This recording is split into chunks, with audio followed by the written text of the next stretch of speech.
¿Me pueden escuchar, chicos? Sí, doctora.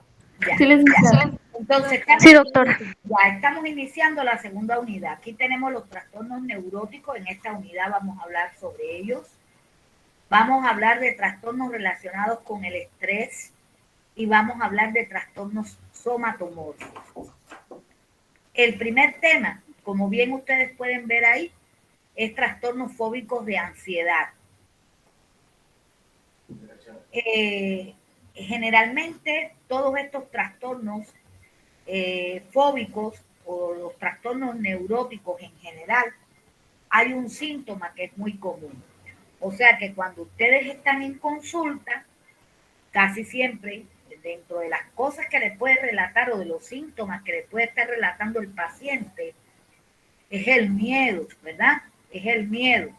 Bueno, pues generalmente es el miedo a enfermar, o es el miedo a volverse loco, como así te lo dicen textualmente, o también el miedo a morir, ¿verdad? Pero realmente el miedo puede ser una respuesta natural del ser humano.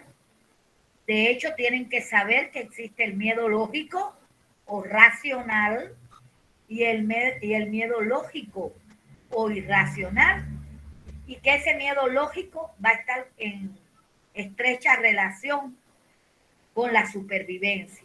Por ejemplo, si yo les digo, vamos a suponer que estamos en el aula, y yo les digo que en Puerto Viejo hay un circo donde hay un león que hace un mes que no come, no le dan comida, el león se ha escapado del circo y está en el pasillo del aula donde nosotros estamos.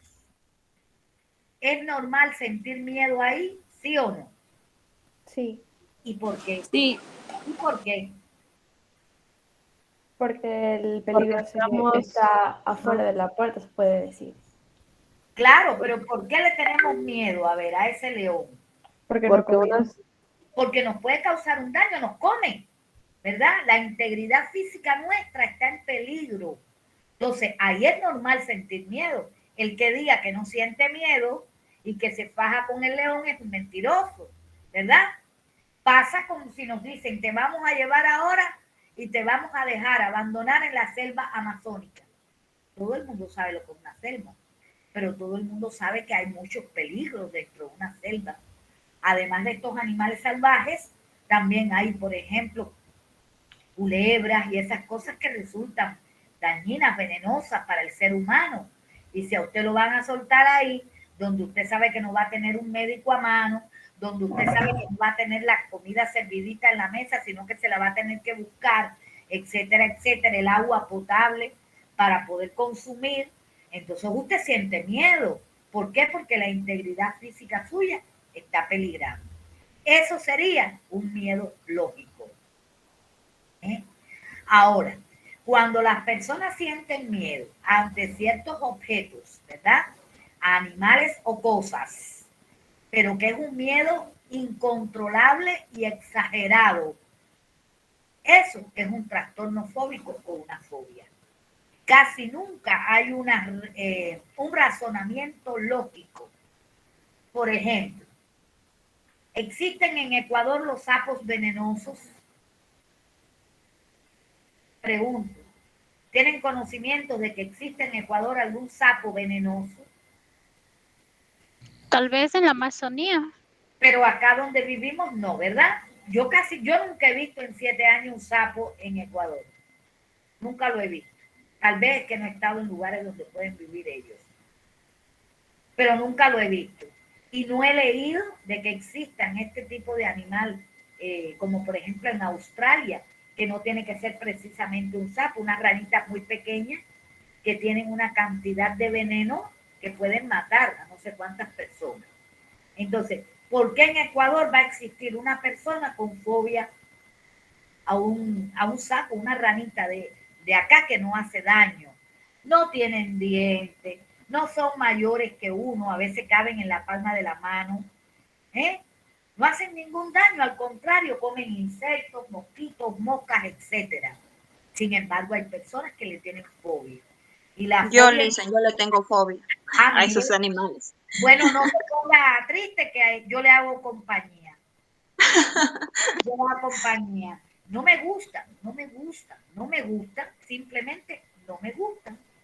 No me gusta verlos, no me gusta tocarlos. Donde hay uno ya yo sobro, aunque él ni me haya advertido a mí, fíjate, pero ya yo ahí no puedo estar. Entonces, eso es un miedo irracional, no es lógico, porque como bien les estaba comentando, son animales inofensivos que no te pueden causar el menor daño. Por ejemplo, ¿eh?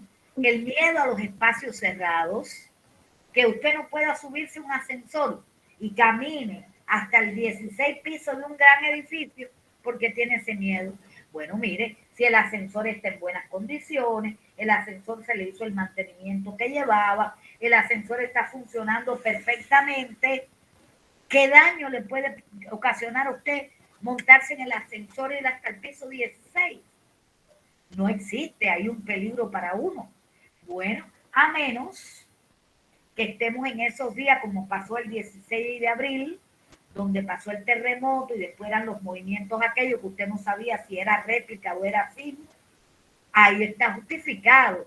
Pero está justificado, ¿por qué? Porque usted sabe que si ocurre el terremoto y usted está encerrado ahí, lo más probable es que usted no pueda salir, uno, o dos, que hasta el edificio caiga y usted dentro del elevador, ¿qué puede hacer?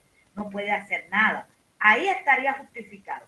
Pero si estamos viviendo en estos tiempos tranquilos y normales, porque usted va a tener miedo a quedarse en su habitación cerrado.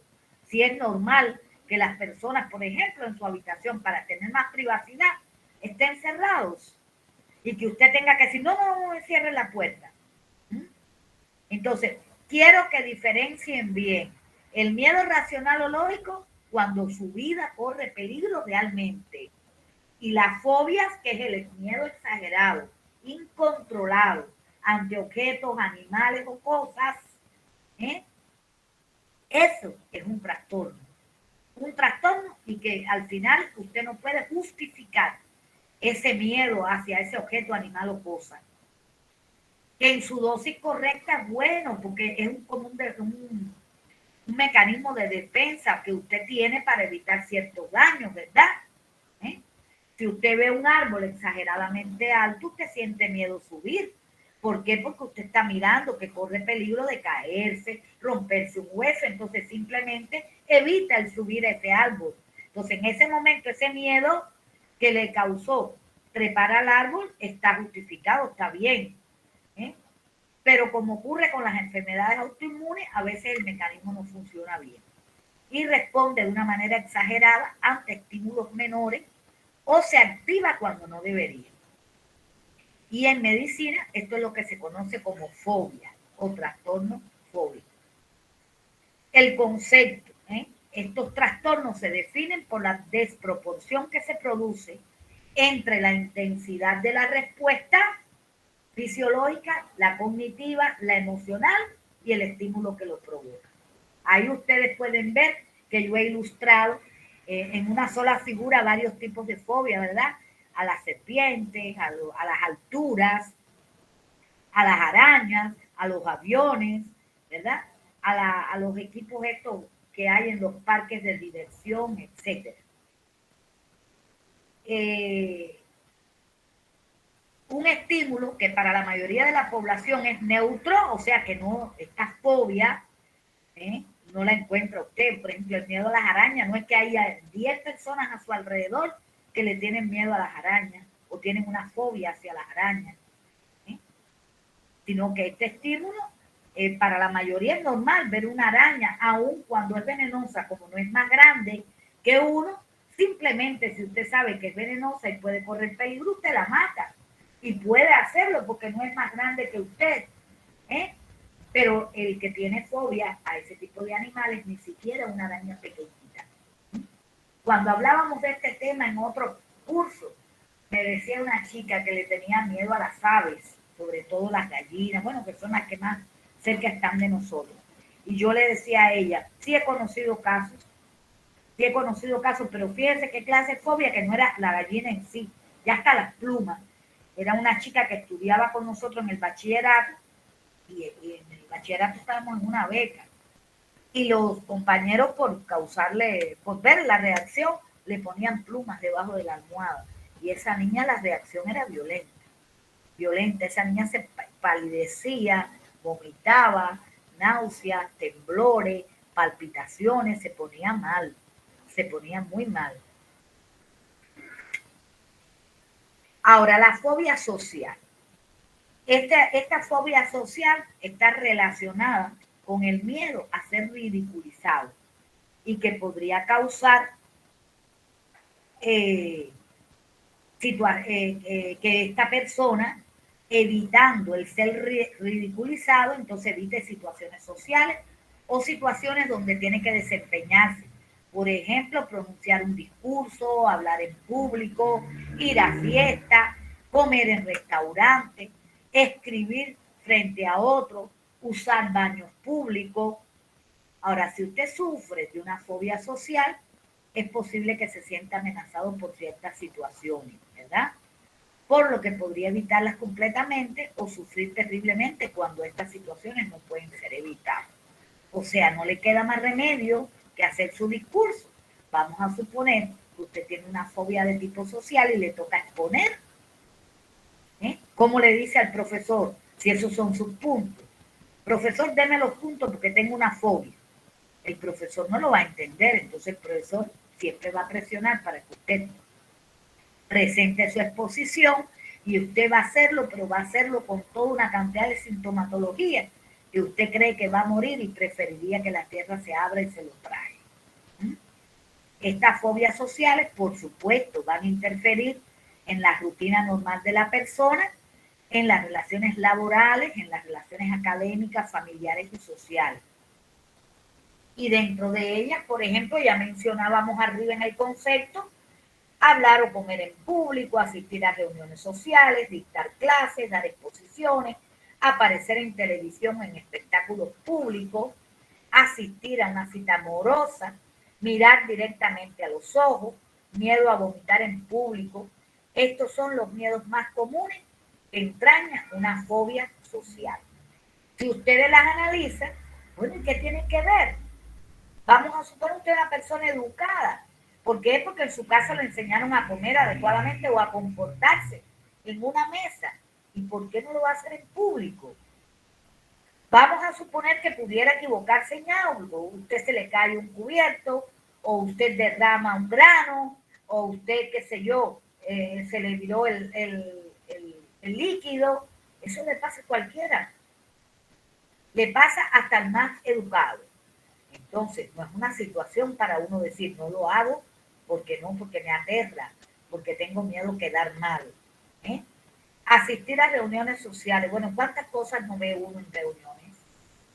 ¿Cuántas cosas no ve uno en reuniones? Y no precisamente tiene que ser la persona que tiene la fobia social. A veces esas cantidades de cuestiones que vemos en una reunión social ni siquiera tienen que ver con la persona que es portadora de la fobia, tiene que ver con otras de las personas que están en esa reunión.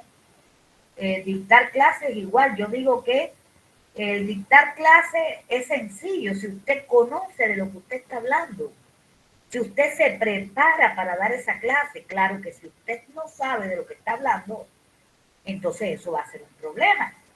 Yo conozco por ahí docentes que me dicen, porque yo ahora en la virtualidad utilizo estas diapositivas. Cuando voy a dar mis clases presencialmente, llevo mis plumones para escribir en el pizarrón y mis resúmenes. El resumen lo dejo ahí por la mesa por si cualquier cosa, pero generalmente me desenvuelvo. Me dicen, pero es tu tema. Sí, pero es mi tema, pero es mi perfil.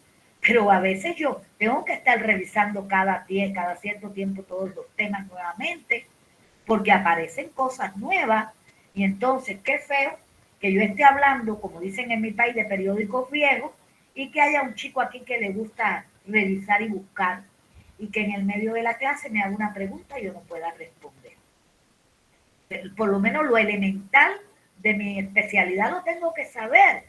Pues si usted está bien preparado y usted se prepara para dar clases, igual que para dar una exposición, no tiene que tener pena igual que aparecer en televisión, en un espectáculo público, usted lo invitan y si usted se prepara adecuadamente y usted sabe lo que usted va a decir, lo que usted va a hablar y que usted sabe que eso que va a decir y que va a hablar es ciencia constituida, no es que usted se pone a improvisar y que usted habla de cualquier cosa que le venga a su mente, entonces usted no tiene por qué sentirse mal, usted se siente seguro, usted va y hace lo que tenga que hacer y eso no le causa ningún problema.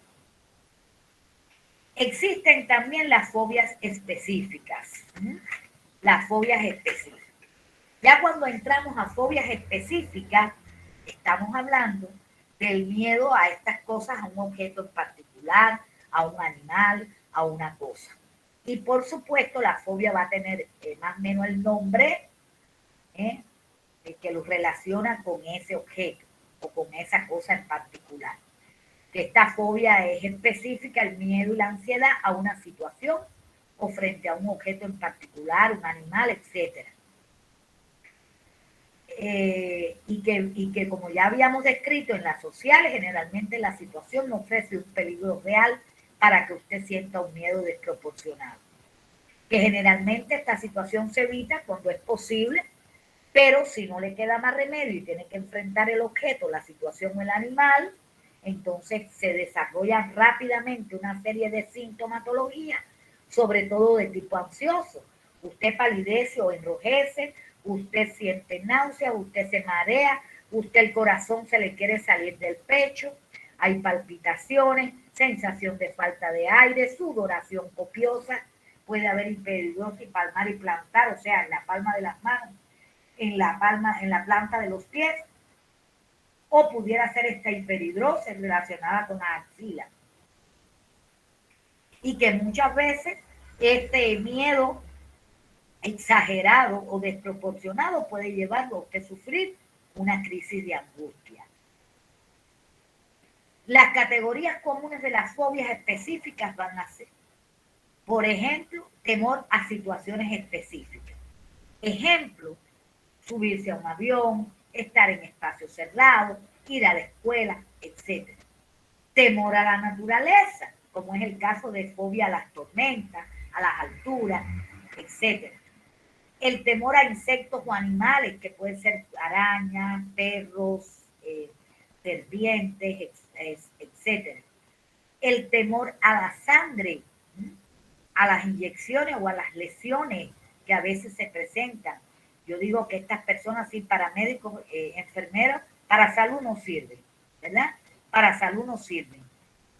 Por ejemplo, también pueden sentir miedo a las agujas, a los accidentes o a ciertos procedimientos médicos. Y otros temores, por ejemplo, a la asfixia, el vómito, los ruidos fuertes, los payasos.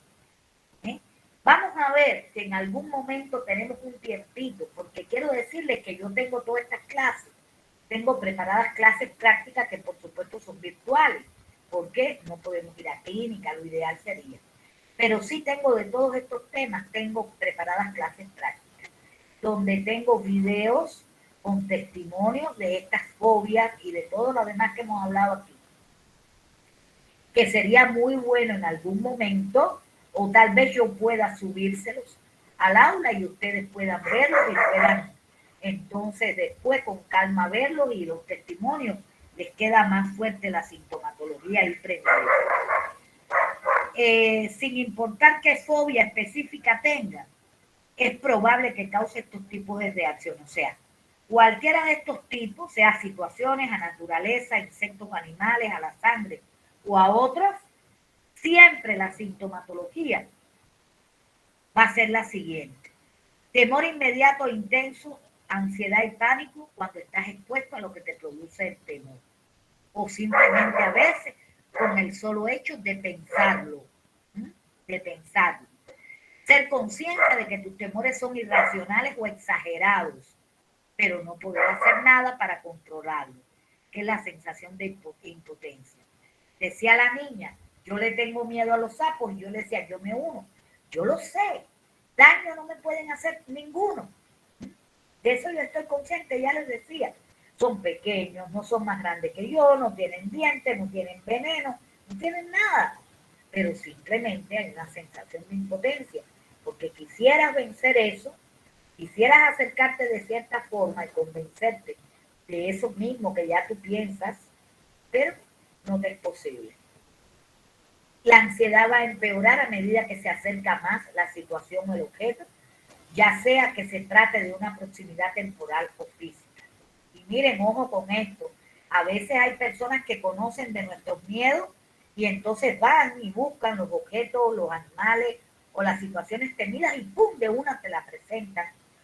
Ojo, porque hay personas que tienen sus problemas cardiovasculares, sus problemas de hipertensión, y usted le puede provocar una crisis que puede resultar grave, tan grave como hasta llevar a la muerte. Entonces, ojo con los juegos, utilizando el objeto de fobia para jugar, entre comillas, para jugar. Eso no se debe hacer. Hacer todo lo posible por evitar el objeto o la situación temida o soportarlo con mucha ansiedad y temor extremo. Dificultad para tener un desempeño normal debido a su temor. Reacciones y sensaciones físicas como sudoración, latidos del corazón acelerado, opresión en el pecho o dificultad para respirar. Ahí también está sentir náuseas, tener mareos o sufrir desmayos en presencia de sangre o lesiones. Y en niños posiblemente tener berrinches, aferrarse, llorar, negar alejarse de la madre, del padre o negar acercarse a los que les produce temor. O sea que a veces los adultos queremos obligar a los niños a acercarse a las situaciones que les brindan temor o que les brindan fobia. Hay que tener cuidado con eso, porque en vez de ayudarlos, los podemos enfermar más. Ahora, existen muchas causas para la fobia. Se dice que una de las causas puede estar relacionada con experiencias negativas que usted ha tenido. Entonces, pero que igualmente sigue siendo el problema ilógico. Vamos a suponer que usted tenía un discurso y usted no se preparó y el discurso no quedó bien. Entonces, no me voy a volver a presentar a un discurso y tengo mucha sintomatología y mucho miedo porque voy a fracasar. Bueno, ya eso usted se lo mete en su cabeza. No siempre tiene que pasar lo mismo. Si a lo mejor cuando el otro discurso usted no se preparó adecuadamente, y entonces en esto usted se puede preparar y puede salir mejor plantado. O sea que en el caso de que usted tenga una experiencia negativa, eso pudiera dar lugar a que en posterior, cuando se presenta esa situación, entonces usted desarrolle la fobia. Se habla también de que hay una influencia de la genética, o sea que desde cierto punto de vista la herencia, los genes pudieran estar implicados, o sea, de una familia, un padre, una madre, un abuelito que padezca fobias específicas, entonces usted la pueda desarrollar. También se habla en esta parte del medio ambiente, o sea, y que yo me inclino más por esta parte del medio ambiente que por la genética. Las fobias a veces son aprendidas. Les comento, yo les decía de mi miedo a los sapos, a las ranas, y yo desde que tuve uso de razón, escuchaba a mi madre contar cómo casi más mi madre le tenía fobia, horror, terror a las ranas, y siempre oía el cuento que ella hacía de que estaba durmiendo mi hermana que me antecedía, que era pequeña, 2 o 3 meses, y ya había llovido. Y como llovió, una ranita pequeña saltó hacia la sala donde ella estaba meciendo a mi hermana y simplemente la lanzó al aire y salió corriendo y dando gritos. Y parece que eso un poco que nosotros, sus hijos, que escuchábamos y se nos reforzó esa historia a través de los años, puede haber sido una de las cosas que sucedió, que ahora yo, aunque entiendo que eso es injustificado y es ilógico, no me gustan esos animales. Y también se habla de la función cerebral y se habla de cambios en la actividad cerebral y que también pueden desempeñar un rol en el desarrollo de fobias específicas. sea que ciertas sustancias que hacen que varíe, estamos hablando acá de impulsos eléctricos, receptores, neurotransmisores, etcétera, que pudieran estar en relación, igual que algunas áreas del cerebro, con estas fobias. Hasta ahí alguna pregunta. ¿Alguna pregunta, chicos? ¿Alguna duda? No, dicen todo claro. Justamente el tema súper interesante con la fobia, porque yo tengo mucha fobia a la sangre, yo no la puedo ni ver porque me baja la presión, me desmayo. Es horrible y las culebras también. Nunca he tenido así experiencias, por ejemplo, con la sangre. Bueno, no recuerdo que en mi familia haya este tipo de cómo se llama, inconvenientes, que han tenido problemas con sangre y al verlas pues se desmayan. Yo sí la tengo, no sé si de pronto sea el área cerebral que de pronto me afecte, pero yo Claro, no puedo ver acuérdate que hay sangre otros para nada. factores. Acuérdate que estamos hablando de varios factores que pueden estar Ujú. influenciando en la Sí, causa. ¿Mm? Que ya tiene te que ser digo, eso. yo que lo genético en medicina siempre se menciona, pero en muchos de estos trastornos, sobre todo los trastornos neuróticos, cuando tú lees sobre todo literatura soviética de la Rusia, los psicólogos soviéticos y demás hablan mucho de estas cosas, de estos trastornos neuróticos aprendidos.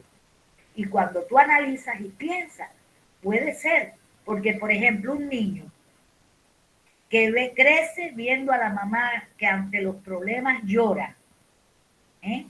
Todo, le dan una noticia mala y hay que resolver un problema y ahí está la mamá atormentada llorando y lamentándose. ¿Qué aprende ese niño? ¿Qué es lo que aprende? Lo mismo. Cuando tiene un problema, lo que hace es llorar y lamentarse. No va a buscar soluciones, ¿verdad? Entonces, un poco que a mí eso de las conductas aprendidas, yo también he podido ver a lo largo de mi carrera, ¿no? Como profesional. Por ejemplo, la conducta suicida, independientemente de que puede estar derivada de problemas cerebrales, neurotransmisores como serotonina, noradrenalina, todas esas cosas, dopamina, independientemente de que la ciencia ha avanzado mucho en ese conocimiento, también un poco, yo en la práctica he visto niños de 7, 8 años con conducta suicida, se han tomado unas pastillas porque la mamá les prometió un juguete y no lo compró. Pero cuando tú investigas, interrogas los antecedentes, te das cuenta que la mamá es una mamá que habitualmente cuando tiene conflictos, por ejemplo, con la pareja, con el padre del niño, ingiere pastillas, el corre para el hospital, se envenenó, que es como dice la gente, ay, ¿qué le pasó? Se envenenó y todo se maneja delante del niño. Entonces, si era que el papá no estaba cariñoso y no sé qué, ya cogió miedo y ahora se pone más cariñoso con la mujer, o si es que le digo, oye, me gusta otra y me voy, y ya no se va, se queda. El niño está viendo todas esas cosas y el niño cree que es un mecanismo sano para resolver los problemas. De igual manera lo va a hacer. De igual manera lo va a hacer. Entonces ahí, en los trastornos psicológicos siempre queda un poco de duda cuando se habla de etiopatogenia. Pero también es cierto que hay muchos factores de riesgo, ¿verdad? Por ejemplo, la edad. Las fobias específicas pueden aparecer por primera vez en la infancia, o sea, el temor esto a situaciones, animales, etcétera, casi siempre en la infancia alrededor de los 10 años, aunque pudieran presentarse posterior a esa edad. Los parientes son un factor de riesgo, estábamos hablando ahora con la niña. Puede ser que si algún miembro de su familia tiene una fobia específica o ansiedad, también puedas tú desarrollarla, ¿verdad? Por el factor genético. Pero también esta podría ser una tendencia hereditaria. O bien los niños pueden adquirir las fobias específicas cuando observan la reacción fóbica de un miembro de la familia ante un objeto, situación o animal. El temperamento, el riesgo puede ser mayor si eres más sensible, más cohibido o más negativo que lo normal. Una experiencia negativa, como ya habíamos hablado, que ya usted haya tenido una experiencia negativa con esa situación, con ese animal, etcétera. Por ejemplo, yo conozco muchas personas con miedo a los perros. Miedo, terror, que por donde hay un perro, por más manso que sea, no pasan. Sin embargo, cuando tú les preguntas, en un momento, una vez en la vida, fueron atacados por un perro y entonces mantienen el miedo. Y enterarte de experiencias negativas. También, que era lo que yo les comentaba con respecto a la historia de mi mamá y las ranitas. Puede ser que usted reciba información negativa o se entere de experiencias negativas, como por ejemplo accidentes aéreos o este caso de las ranas, ¿verdad? Y entonces eso desarrolla una fobia en usted. Muy frecuentemente las personas, estas por ejemplo, que tienen miedo a los aviones, es porque casi siempre han estado escuchando historias de las caídas de un avión, que se desapareció el avión y no se sabe dónde fue, porque además las personas saben que un accidente aéreo casi siempre es fatal, con mucha poca probabilidad de sobrevivir a ellos. Las complicaciones. Yo estoy bien sensible en eso, por ejemplo, no puedo ver un accidente, alguien herido. Yo siempre he dicho que en vez de ir a auxiliar a alguien, yo me termino muriendo primero. No sirvo para la medicina por ese lado. Y es una cosa tremenda, me coge un nervio fatal y se me baja la presión. Incluso a veces he tratado hasta de mentalizarme, decir, no, pero yo siento que ya me estoy mareando, siento que estoy viendo negro, y digo, no. Y siempre opto por tomarme una leche de miel, que es lo que me sube la presión, porque en ocasiones ha estado mi presión en 40, 60, horrible, así. Casi ya cadáver, dijeron por ahí. Ahí tienen un ejemplo de una fobia de este tipo. Ahora, estas fobias pueden afectar muchos aspectos de la vida de la persona, estas fobias específicas, imagínense. Le comento que si ustedes revisan el capítulo de fobias, van a ver que existen miles y miles. O sea que usted oye hablar de las más comunes en su medio, pero realmente existen miles y miles de fobias, que si nos pusiéramos a hablar aquí de cada una de ellas no terminábamos nunca. Pero entonces, de manera general, ellas van a causar complicaciones. Las personas, por ejemplo, se pueden aislar y con ese aislamiento evitan los lugares y las cosas que le producen el temor. Y que esto puede causar entonces, por ejemplo, problemas académicos porque no asiste a la escuela, o profesionales porque entonces no quiere salir a trabajar, o de relación porque si usted se aísla, ya las relaciones interpersonales se van a ver truncas, ¿verdad? Los niños que sufren estos trastornos corren el riesgo de tener problemas también académicos, de sufrir de soledad. Ustedes saben que los niños, al igual que los adolescentes, les gustan los amigos, los grupos, ¿verdad? No toleran tanto la soledad como el adulto. El adulto ya sabe valorar su soledad, el niño no. El niño y el adolescente les gusta el grupo, les gusta tener amigos. Imagínense un niño con este problema, aislado, entonces va a tener mucho sufrimiento a causa de esa soledad. Y por supuesto, si va a estar aislado, las habilidades sociales no se van a desarrollar.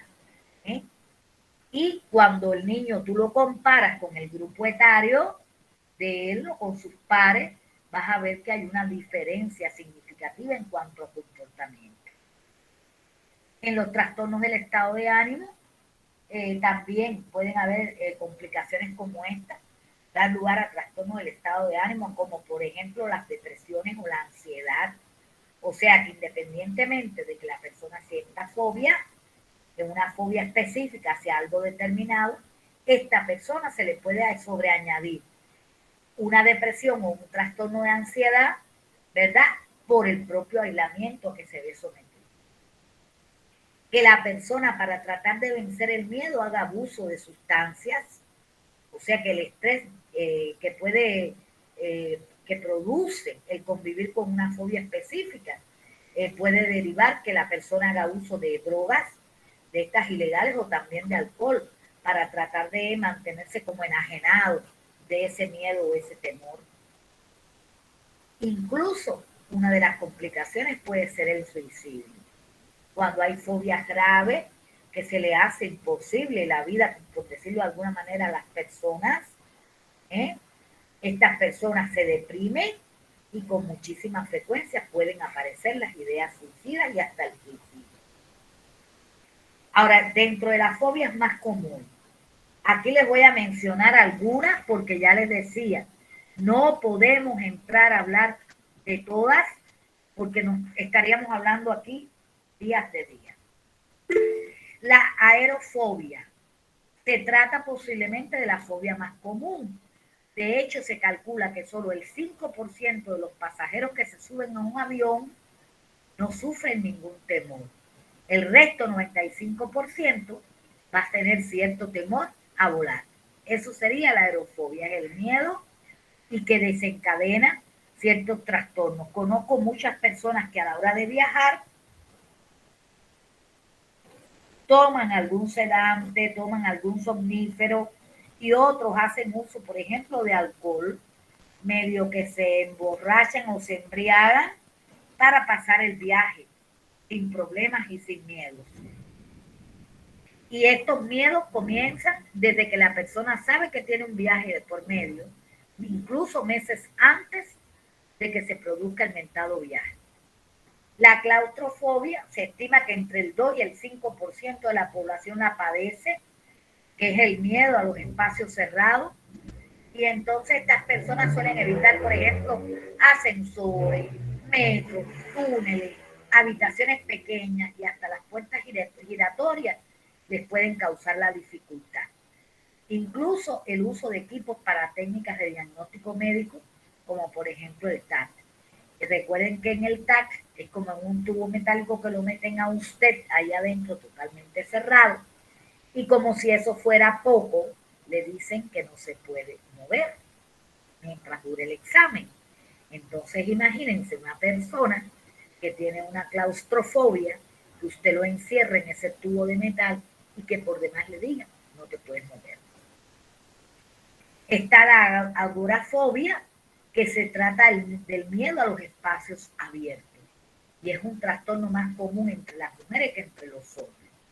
El agorafóbico teme todo aquel lugar donde se sienta seguro, donde no se sienta seguro o no pueda recibir ayuda.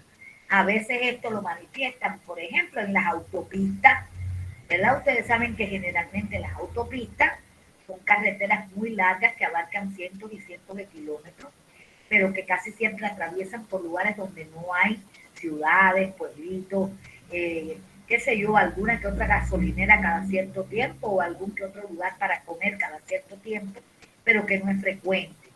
Entonces, hay gente que tiene miedo a que les dé un ataque fuera de la casa y nunca salen solas, que también puede suceder. O sea que el agorafóbico también puede tener miedo o puede no sentirse seguro en un lugar donde piense que le pueda pasar algo y alguien no le pueda brindar ayuda. Por eso casi siempre necesitan de otra persona, por ejemplo, para salir, para que los acompañe y se sienten un poco más seguros.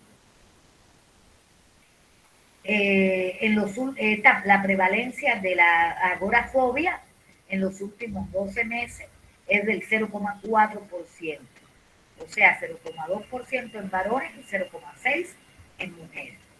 La brontofobia, que suele iniciarse en la infancia y son los miedos a situaciones relacionadas con la naturaleza y con fenómenos atmosféricos, como son las tormentas, los truenos, los rayos, los precipicios, las aguas profundas, son los más comunes. Yo tuve una paciente en consulta en mi país que tenía miedo a las tormentas. Ella nada más que veía que el cielo se oscurecía, recuerden que mi isla está en el Caribe, es un lugar muy propenso, ¿verdad? Por las aguas tan cálidas que hay en el Caribe, el agua se evapora con facilidad, llueve bastante. Y también hay muchas descargas eléctricas y truenos. O sea que de momento se nubló todo y con la misma rompe a llover los truenos y los relámpagos. Y esta señora, cuando veía nada más que oscurecerse un poquito el cielo, ya la señora estaba con su ataque, con el león. Está la enoclofobia, que se define como un persistente, anormal e injustificado miedo a las avalanchas. Hay por ahí un un ejemplo de una avalancha en el Festival Love Parade en Berlín, en el que se murieron muchas personas. Y entonces estas personas, ¿verdad?, que tienen este miedo, esta noclofobia, las avalanchas, etcétera, tienen mucho miedo de estar en aglomeraciones o cerca de lugares que puedan propiciar esta situación. La zoofobia, ejemplos de zoofobias específicas pueden ser la entomofobia, que es el miedo a los insectos, apifobia, el miedo a las abejas, aracnofobia, el miedo a las arañas, mirmecofobia, el miedo a las hormigas.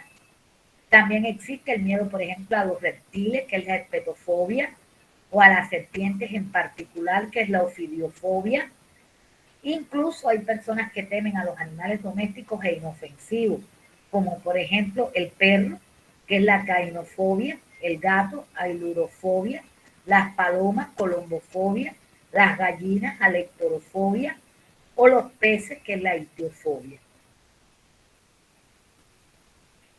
La hematofobia hace referencia al miedo a la visión de sangre, era lo que me decía la chica ahorita, heridas o a recibir inyecciones.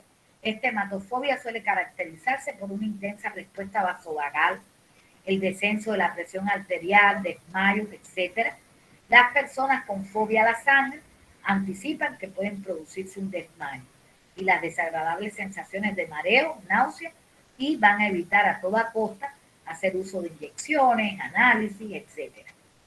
La dentofobia, y que yo creo que esta dentofobia es muy común, hay quien no puede ni siquiera escuchar el ruido de la maquinita, ¿verdad?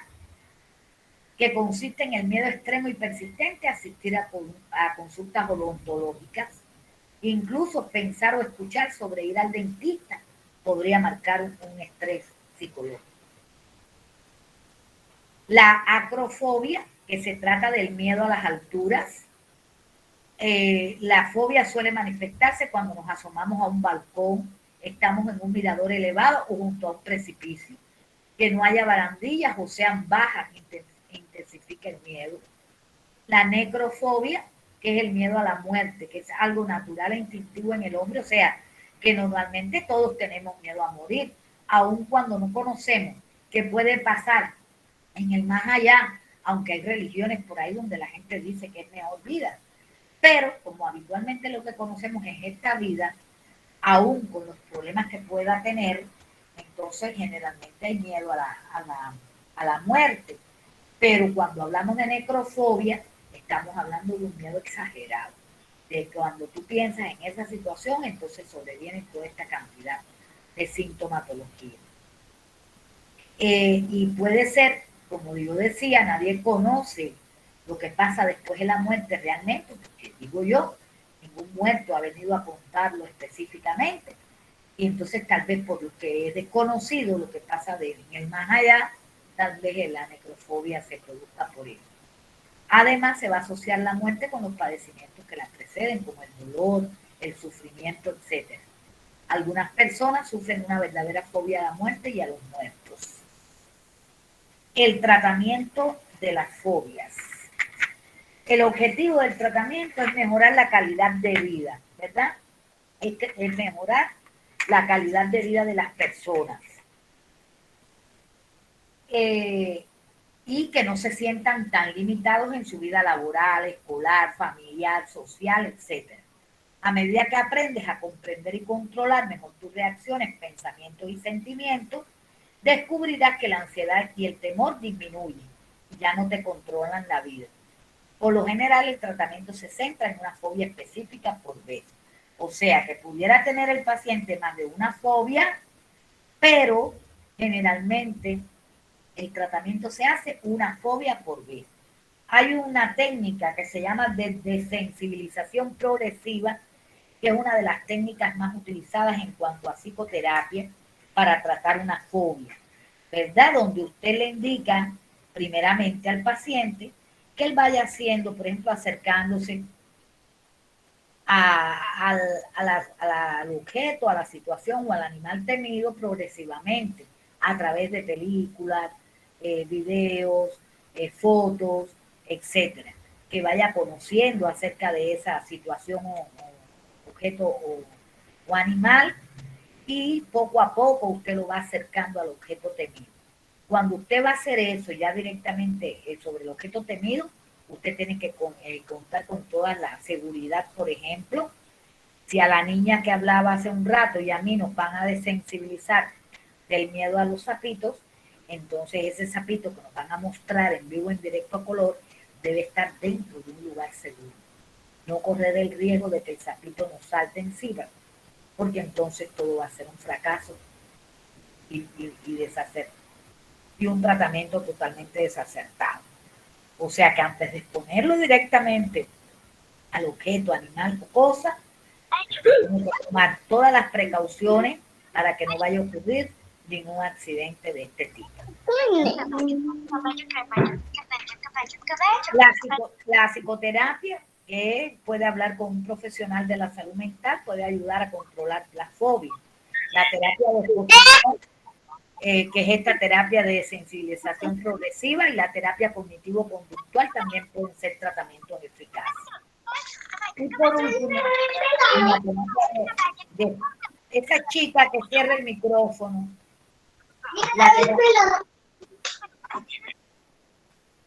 la terapia de exposición se centra en cambiar el modo en que reaccionas, ¿no?, al objeto, a la situación que te da miedo. Esta exposición es gradual, reiterada, a la fuente de tu fobia específica, a los pensamientos, a los sentimientos que tienes con relación a ese objeto, etc. Por ejemplo, si te dan miedo los ascensores, la terapia puede ir simplemente en pensar en entrar en un ascensor, mirar fotografías de ascensores, acercarte a un ascensor, ingresar en un ascensor, y a continuación ya puedes ir de un piso a otro, luego a varios pisos y después en un ascensor que esté repleto de personas. La terapia cognitivo-conductual implica exposición en combinación con otras técnicas para aprender maneras de ver y enfrentar el objeto, la situación o el animal que te causa miedo. Aprendes a ver de otro modo tus miedos, las sensaciones en el cuerpo y el impacto que han tenido en tu vida, y la terapia cognitivo-conductual se va a centrar básicamente en desarrollar la confianza en ti mismo y en dominar tus pensamientos y sentimientos. Y por último están los medicamentos, y a veces los medicamentos pueden ayudar, pero a reducir la ansiedad, o sea, no a quitar la fobia y los síntomas estos de pánico que tú experimentas al exponerte al objeto, a la situación o al animal. Te pueden administrar medicamentos durante el tratamiento inicial o a corto plazo en situaciones específicas y poco frecuentes. Por ejemplo, como volar en avión, hablar en público o someterse a una resonancia magnética. Dentro de los medicamentos se recomiendan los beta bloqueantes o beta bloqueadores, que también los pueden encontrar con ese nombre. Estos medicamentos bloquean los efectos estimulantes de la adrenalina, que, o sea, como por ejemplo, modulan la frecuencia cardíaca, la presión arterial, palpitaciones, los temblores en la voz, en las extremidades, que produce la ansiedad en la exposición. Y también se pudieran utilizar sedantes. Estos medicamentos, sobre todo las benzodiazepinas, te ayudan a relajarte porque reducen el nivel de ansiedad y de estrés. Los sedantes se deben usar con cautela, ya que pueden causar adicción y se debe evitar si tienes antecedentes de dependencia al alcohol o a otras drogas. Ahí está todo lo que íbamos a hablar de las fobias. Por supuesto, todo lo que hemos visto hoy y hemos hablado aquí, yo se los voy a dejar después para que ustedes lo puedan revisar de nuevo. Yo creo que estos temas han quedado claros. No sé si alguien tiene alguna pregunta.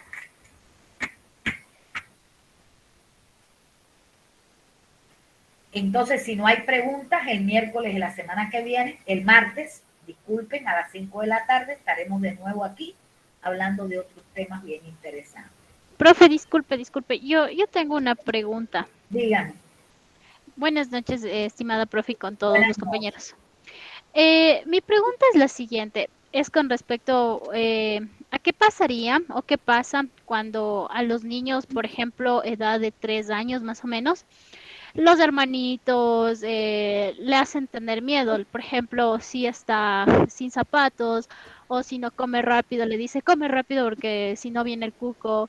o ponte zapatos y no las arañas te pican. Ese tipo de situaciones a futuro crean fobias. Claro, claro, porque usted le está diciendo, por ejemplo, en el caso que me puso el ejemplo de los zapatos, las arañas te pican, ¿entiende? Entonces ese niño muy probablemente, si es muy aprensivo, si es muy sensible, se va a quedar con eso. Entonces cuando ve una araña, por pequeña que sea, ya usted sabe, ahí va a venir toda la reacción esa de miedo, con todas las manifestaciones que hemos descrito aquí que pueden dar la fobia. Es incorrecto, es incorrecto. Se consulta muchísimo porque los niños tienen miedo a estar solos, tienen miedo a ir a la oscuridad, tienen miedo, pero muchas veces los responsables somos las otras personas que estamos alrededor del niño. Que para tener un control sobre el niño, entonces le decimos, no vayas para allá que está oscuro, ¿eh? Y yo no estar detrás del muchacho, y no cómete la comida, porque si no el hombre del saco viene y te lleva. Y entonces ya una manera de usted lograr que el niño haga algo, pero no sabe que en segunda intención eso puede quedar ahí en el grabado en el niño y entonces desarrollar patologías, no solo fobias, patologías de estas del tipo neurótico, donde el miedo, yo les decía al inicio de esta clase, les decía, el miedo es un síntoma neurótico, es un síntoma totalmente neurótico, o sea que no solo fobia, sino pudiera desarrollar un trastorno de ansiedad, un trastorno por angustia, un trastorno por pánico, etc. Muchas gracias, estimado docente. No por nada. Entonces, chicos, Doctora, muy buenas noches y compañeros. ¿Quiere hacer una consulta respecto al deber que hay que entregar el 29? Que es sobre aplicar una batería psicológica para evaluar ansiedad.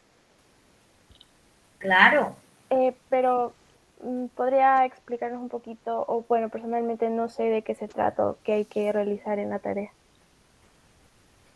ustedes saben que son responsables de realizar las escalas, test o baterías, como le llaman a veces, para diagnosticar sintomatología psicológica, ¿sí o no? ¿Sí o no? No, la verdad. Yo creo que no, doctora, todavía. Creo que no hemos llegado a ese tema, por lo menos yo no. Bueno, en psicopatología 2 yo eso no se los doy. ¿Eh? Buenas noches, doctora. Disculpe una pregunta con respecto a ese deber. Un momento, Diego. Déjenme decirle una cosa a los chicos. Tengo entendido, porque no es la primera vez que yo doy clases, chicos, de psicología. Llevo varios semestres. Primero psicofármaco, ya les quitaron ahora psicopatología unido. Siempre he escuchado que los chicos son los, o sea, el psicólogo en Ecuador es el que aplica la psicometría, o sea, los test, las escalas, todas esas cosas, ¿sí o no? Sí, es correcto, doctora. Ya, entonces me imagino que deban tener un tema que hable de eso o alguna asignatura, no puede ser un tema, porque todas las pruebas que existen para hacer diagnóstico en psicología y psiquiatría, en un día no se pueden hablar, en un día no se pueden hablar, porque incluso a veces difieren de la que tú utilizas en el adulto con la que vas a utilizar en un niño de tal edad, porque las pruebas también tienen sus cosas. Si tú vas a examinar a un niño que todavía no escribe, ¿cómo vas a mandar una prueba donde tiene que escribir una respuesta? Entonces, yo le consultaré a su profesor que pone las tareas, porque ya les dije, yo soy la tutora. No manejo el aula virtual, no soy la que pongo las tareas, que no estoy muy de acuerdo, porque si yo les imparto los temas, ¿a quién le toca poner la tarea? A usted. A usted. Exactamente, a mí solo me toca calificar. Y fíjense que yo al aula virtual puedo entrar, al aula de ustedes, pero yo no puedo modificar nada. Porque no puedo editar, porque para eso hay un tutor, dicen, o no, yo soy la tutora, es el autor, el profesor autor, y que me imagino que él es el que pone las tareas. Entonces, Valentina, Yo voy a tratar de contactar con el licenciado Juan Terán, que es el que puso la tarea, que es el autor, y les voy a comentar la preocupación que ustedes tienen y que ahora también es una preocupación para mí, porque yo no les puedo a ustedes decir, sí, el IDARE, hagan un IDARE. Ustedes tienen que saber, no es solo el IDARE, la escala de Hamilton para ansiedad también existe. Existe para depresión, existe para ansiedad. Entonces yo ahora no les puedo estar diciendo, mire, busquen en el libro o busquen en internet tal prueba más tal prueba y pongan. No, no es así como ustedes tienen que aprender. Y ya les decía, no es un tema de un día. No es un tema de un día. Yo me imagino que si a ustedes les exigen las pruebas psicométricas, entonces ustedes tienen que tener como mínimo un semestre, una asignatura que hable acerca de esas cosas. Porque no es la prueba. A veces las pruebas son bien sencillas, una batería de preguntas, sí o no. Pero usted tiene que calificar la prueba para poder decir si está o no está la ansiedad, si está o no está la depresión, si el rasgo de personalidad predominante es tal, si está psicótico o no, si el nivel intelectual es bueno o es malo. ¿Entiendes? No es sencillo. Entonces yo eso se lo voy a consultar a su profesor. Listo, A su doctora. profesor, autor del aula, que es el que me imagino pone las tareas. A ver, por ahí vi que alguien estaba levantando la mano. Ligia, puede ser. Buenas tardes, licenciada. Buenas tardes. O sea, lo que usted dice, tiene usted mucha razón. Lo que pasa es que a nosotros nos han dejado en esta materia que hagamos la batería, apliquemos la batería psicológica para medir la ansiedad. Y por eso nosotros queríamos saber si usted nos podía dar una guía para nosotros poder yo por hacer. decirle, les estoy diciendo, hay un test de Hamilton, que es el test de Hamilton es una escala que sirve para medir ansiedad y depresión. O sea que están separados. Si usted quiere medir depresión, utiliza la escala para depresión. Si quiere medir ansiedad, utiliza la de Hamilton para la ansiedad. También, por ejemplo, está el IDARE, que te habla de cuándo la ansiedad puede ser patológica, cuándo puede ser normal. Pero ahí tendrían ustedes que buscar y tratar de leérsela y ver cómo se evalúa y toda esa historia. Porque imagínate, yo ahora he dado clase, yo no puedo dar ahora una clase que les estoy diciendo, no les va a resolver. Porque esos no son los únicos test que existen. De ansiedad existen más. Los más utilizados son estos. Entonces no entiendo. Ya les digo, dentro de las unidades que hay acá, no hay ninguna clase. Estamos hablando de psicopatología. Estamos hablando de patologías y síntomas. Es de lo que trata esta asignatura. No entiendo cómo se coló ahí esa tarea. Ya les digo, déjenme consultarle a su profesor, al profesor autor del aula, que él, me imagino, pone las tareas. Muchas gracias, doctora. Esperamos su respuesta entonces. Ya. A ver, Diego, está levantando la mano. Disculpe, doctora, ¿verdad? Con respecto a este deber que recién estaba mencionando, el ciclo pasado también enviaron este mismo deber, pero hubo una confusión bien grande porque, como usted lo mencionó, que ahorita estamos viendo trastornos, todo este tipo de cosas, pero nunca hubo una clase donde se centraron a explicar, porque no es como usted dijo, solo llenar, por ejemplo, una escala para medir la ansiedad, como puede ser la escala de Beck, ¿verdad? Pero nosotros ya poner todito lo que son síntomas, todito la evaluación, es diferente llenar todito eso, pero yo digo que ahí como que el autor de la materia puso unas tareas ahí, pero como que no concuerdan mucho con lo que usted nos está explicando. Claro, claro, y los temas están claros porque están en el sílabo. Cuando yo me estoy rigiendo por los temas que él puso en cada unidad ahí en el aula, que concuerda perfectamente con el sílabo que yo tenía o que tengo cuando doy la clase presencial, en la carrera presencial. Pero que además, cuando usted dice psicopatología, ¿de qué hablamos? Psicopatología, síntomas, signos de las patologías, que ustedes tengan la idea de qué cosa es cada cosa y que también tengan una idea de cómo se puede tratar. ¿Eh? Por más rara que resulte la patología, tienen que saber, por la razón que siempre les explico, ¿verdad? Hay cosas que tienen que saber, aunque a veces no tengan que ver directamente con la psicología.